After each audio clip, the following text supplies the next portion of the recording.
My girlfriend broke up with me and made me cry, and my boss saw this as a weakness and fired me for being a weak man not worthy of his business. Posted by you/woollyeye. Okay, so this happened about 2 hours ago. First of all, a little backstory. I'm a 25-year-old male living in Iran, which is a very crappy country to live in or be born in. Everything here sucks and is incredibly hard, including finding a job. I have been unemployed since COVID hit my country and just recently managed to finally find a job. COVID is still raging here since they won't vaccinate us, so most of the time we work from home.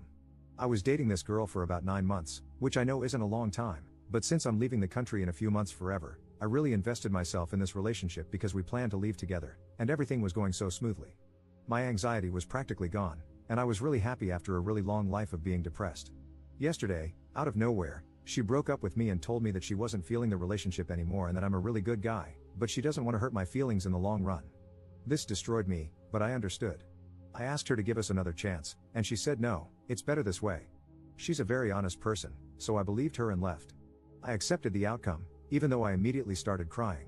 Anyway, today I'm still pretty bummed out, but I had to go to the office for a couple of hours, and my boss was there to help me, which was a big relief since I really didn't feel like working.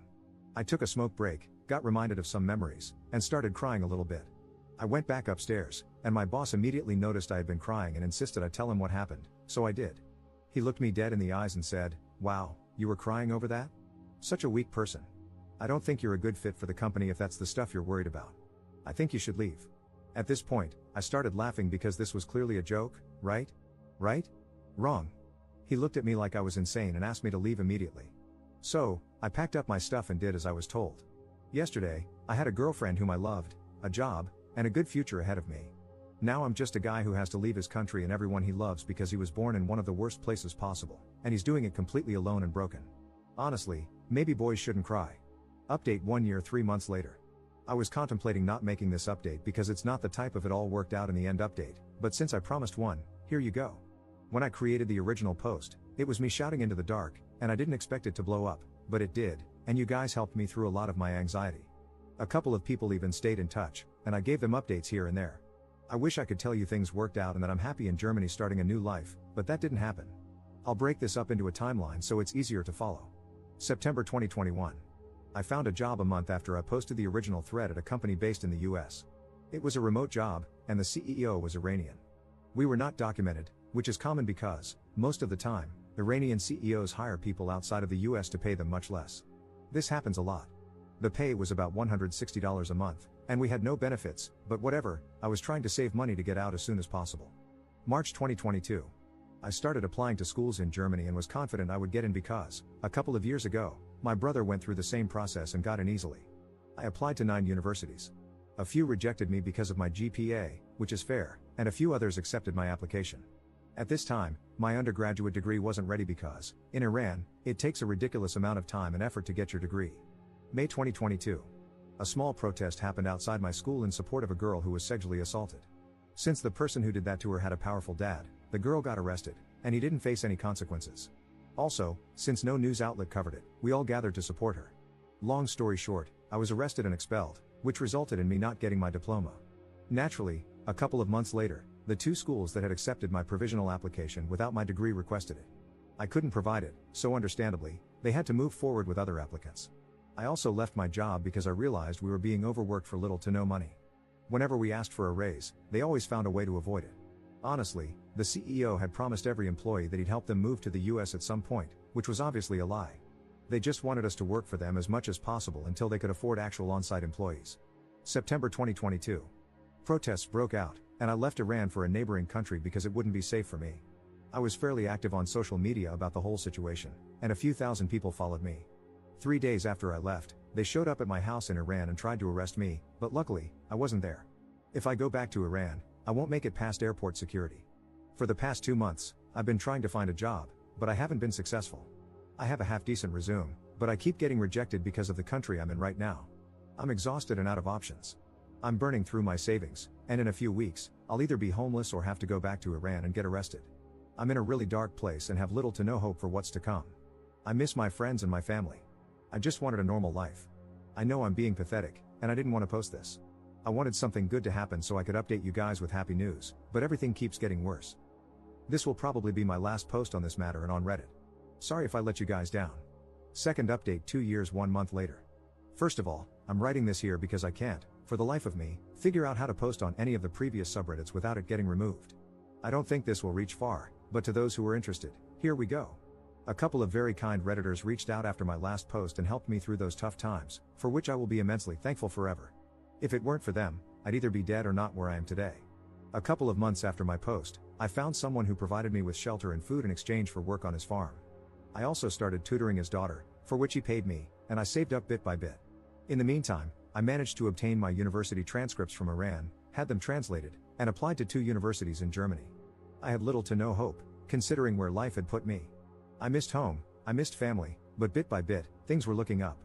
I got accepted into one of those universities, obtained my visa after 2 months, and now I'm in Germany. I did it. Finally. Now, I had the small problem of having to block 12,000 euros in a bank account to show that I could financially support myself. Obviously, I couldn't, and I only had a very tiny portion of that money. I did everything to get it, borrowing from whoever I could. It felt terrible to do so, but I just had to get somewhere safe. Also, the way that system works guaranteed that I wouldn't be able to pay it back soon, so it was a nightmare. But I got it done anyway. And now I'm in Germany. I do have a pretty dainty debt problem, but I am here nonetheless. In fact, I've been here for a year, studying, finding a place, making friends, and everything. Since I didn't speak a word of German and lived in a very small town, I only recently was able to find a job. The debt problem still remains, but otherwise, it's been great. I have more freedom and security than I have ever had. I even found someone, and we are really happy together. I have to mention, though, that 2 years ago, I was deeply involved in the protests in Iran, mainly on social media. For my safety, I couldn't disclose my whereabouts, but now I can, and I want to. I was in Turkey, and life was tough. However, some people in that country are just incredible. They took me in and helped me a lot, and at times, it even felt like home. So, to the people of Turkey, thank you for that. I had to hide from the VIA, Iran's Ministry of Intelligence, because they wouldn't leave me be, and you really helped me with that. For my next chapter, not that anybody cares, I have decided to change everything and start from the ground up. I'm going to pursue politics and make real change happen because I don't want anyone to go through what I have. I know it's nearly impossible to achieve, but that doesn't mean I won't try. I really want to help my people, and that's going to be my life's purpose now. Being in debt is a little scary. I hope I can manage to get out of it. But hey, I survived far worse things, so fingers crossed, I hope I can manage. I want to thank the incredible people who helped me during this time, and I want to thank the person who reposted my post on r/best of Redditor updates. You are an absolute legend. Relevant comments. Commenter. I'm so glad the community was there to support him when he was going through such a terrible time. I can't even imagine living in a dark country during a dark time, thinking you were millimeters from getting out, only to have your girlfriend dump you and your job let you go, killing any chance of a quick escape. It must have seemed insurmountable at the time, and he could have taken a path he couldn't come back from, but finding support here helped him mentally move forward. This can be a brutal place, but in cases like this, where someone has no one to vent to or express themselves to, I'm glad we're here to be the void that supports and answers back in times of need. Ops response. Honestly, it feels really good when you see empathy in others. I don't want to be dramatic, but I hadn't known a good night's sleep for years before I came here. The first day I arrived in Germany, I think I slept for 14 hours in just one day. I slept so much in the first week, and I didn't even know why. It wasn't until later that I realized how exhausted I was from years of trauma. Commenter 2. Second generation immigrant here. Life is never easy for immigrants. I saw how tough it was for my parents, who fled their birth country and became war refugees, but with enough determination, they made it work. Things will improve as long as you're willing to make the effort. You'll probably have to spend more energy than local residents, have fewer opportunities, less of a safety net, and fewer chances to fail. That's reality.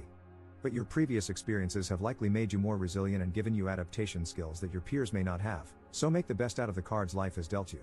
From a practical point of view, do you have a concrete plan for building your future life? Do you have a financial plan to sustain yourself in the foreseeable future? What would it take to gain long-term residency or citizenship in your new country? Good luck. Ops response. That is great advice indeed.